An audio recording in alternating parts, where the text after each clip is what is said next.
Buenas, mi nombre es José Antonio de Peña de la Cruz, estudiante de Ingeniería Electrónica en la Universidad UTESA, matrícula 118-6173. Hoy vamos a estar mostrando el video para el proyecto final de electrónica del taller de electrónica 2. En el mandato el profesor pidió realizar un circuito con amplificadores operacionales. Este circuito está hecho con el amplificador operacional LM358, consta de un potenciómetro de 10K, una fotoresistencia, una resistencia de 10 kilo ohm y una resistencia de 330 ohm, un LED y conectores o jumper y una fuente de 5 voltios. Cabe destacar que un amplificador operacional es un circuito integrado que su principal función es amplificar el voltaje con una entrada de tipo diferencial para tener una salida amplificada y con referencia a tierra. Un comprobador de voltaje es usado para determinar cuál de las dos entradas es mayor. Los amplificadores operacionales constan de dos entradas, una entrada inversora y una entrada no inversora. En este circuito basta con que una de las dos señales sea ligeramente mayor que la otra para que la salida del amplificador sea máxima, ya sea positiva o negativa, provocando así un voltaje de salida de dos tipos lógicos, 1 o 0. En esta práctica, en este circuito, se utilizará un divisor de voltaje, que es nuestro potenciómetro, que es la referencia. También hay que decir que en los amplificadores operacionales se puede usar divisores de voltaje, diodo Zener o una pila o una fuente o un generador. También un generador se puede usar en los amplificadores operacionales. Entonces, este es nuestro divisor de voltaje, que es un potenciómetro. Este va conectado a la puerta, a la entrada inversora, y la fotoresistencia, que es el voltaje de entrada, va conectado a la entrada no inversora. El propósito de este voltaje es marcar una referencia con respecto al voltaje de entrada, es decir,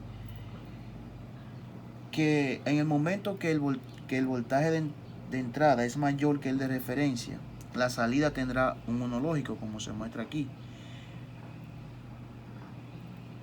Y al contrario, cuando el voltaje de referencia es mayor que el de entrada, se genera un 0 lógico. Este circuito va a tener dos etapas. La primera es cuando la referencia va conectada a la entrada inversora y cuando va conectada a la entrada no inversora.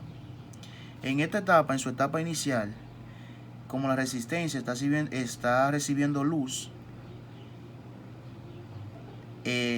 entonces esa entrada es mayor que la entrada de referencia, que el voltaje de referencia, por lo cual el resultado es un 1 lógico.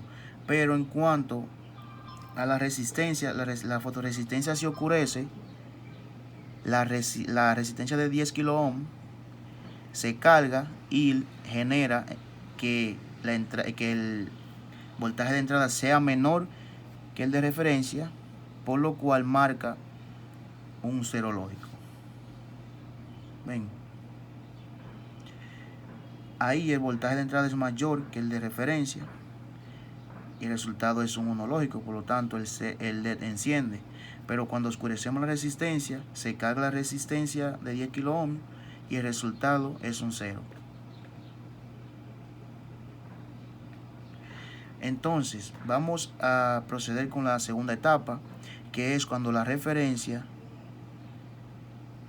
va a la entrada no inversora y el voltaje de entrada va a la entrada. Continuamos con la segunda etapa. En la segunda etapa, el voltaje de entrada, que es el de la fotoresistencia, pasa a la entrada inversora, y el voltaje del potenciómetro, que es el voltaje de referencia, pasa a la entrada no inversora.